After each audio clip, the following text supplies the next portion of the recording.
Hello ladies and gentlemen, welcome back to Outside of a Workshop. Well, it's not really my workshop, but it's my storage shed. Anyways, I'm gotta put some tools and equipment away from a demonstration that I just did for the Preble County Art Association, and I just wanted to take and show everybody what two fairly long hour demos have done for that do-it-yourself coal forge.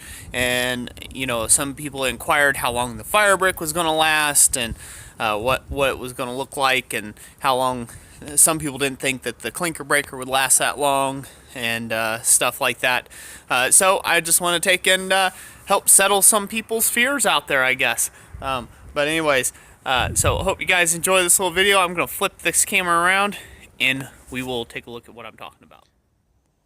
Okie dokie. So this is what I'm talking about here.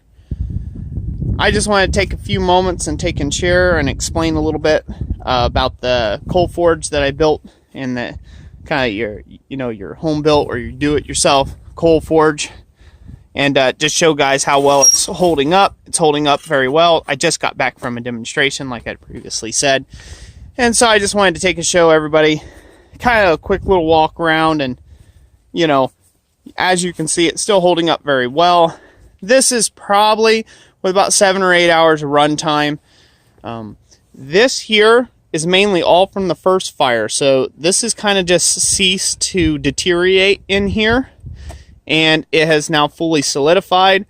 And there's a little bit of clinker stuck around the outside of the opening of this tweer here, but it hasn't really changed. That has pretty much always stayed. So not a real big problem there. Got plenty of airflow that comes up through it. More airflow probably than what it needs. And all in all, this is a pretty good setup. Now, some people didn't like the fact that it had low sides. That's perfectly fine. All you gotta do is build the sides up, and I'm probably going to do that myself, to be 1000% honest. Here at a later date, just take some sheet metal, put some little taller sides on it. That way I can just get a little deeper bed of embers to work in. And you know, it does trap the coal pretty well. There is a little bit that falls off, but you know, there again, you don't need to put 50 pounds of coal on top of this thing either to run a thing.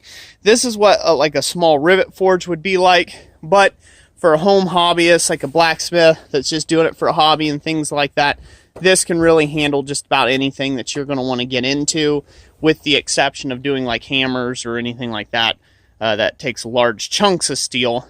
But it'll handle anything up to probably, like I believe what I said in the previous video is like 5/8 stock, and that's kind of maxing it out. So you know, definitely you'll be able to hammer railroad spikes or anything like that. This isn't a plug for this. I do sell plans. If anybody's interested in that, I'll put a link down in the description to go to that, and also at the end of this video, so you guys can watch the original video of it running, and there will be a link there as well. But yeah, no, so far I'm really impressed with it. It's working pretty good. Obviously there's things I would change about it. There's some upgrades I'm going to be doing to it, so I'm going to be putting some tong racks on it. They said I'm going to build up the sides just a little higher. That way I can create a little deeper bed of coke. And I'm thinking about burning coke in this instead of just green coal. But yeah, as you can see, it's faring pretty well. I haven't used this since my last demonstration, and so that's why I say it's only have about like a full 8 hours of solid run time on it. So time will tell. But so far it's holding up really well. I've got one crack from traveling, you know, it bouncing in the back of the vehicle and breaking that little brick there. But, you know, guys worry too much about cracks and bricks or gaps between bricks. Don't worry about that garbage.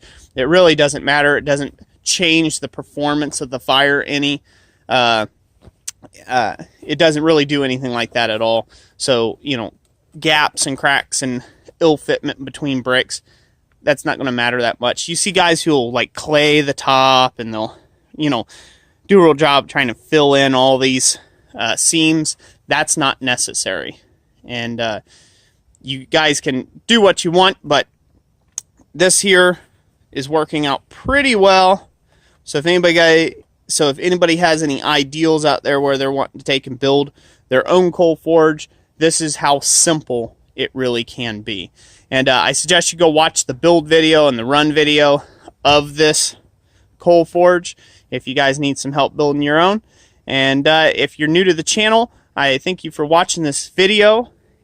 You may want to hit that like button and subscribe to it. I put out new videos each and every day. And like I always say, God bless you all, and we'll catch you on the next one.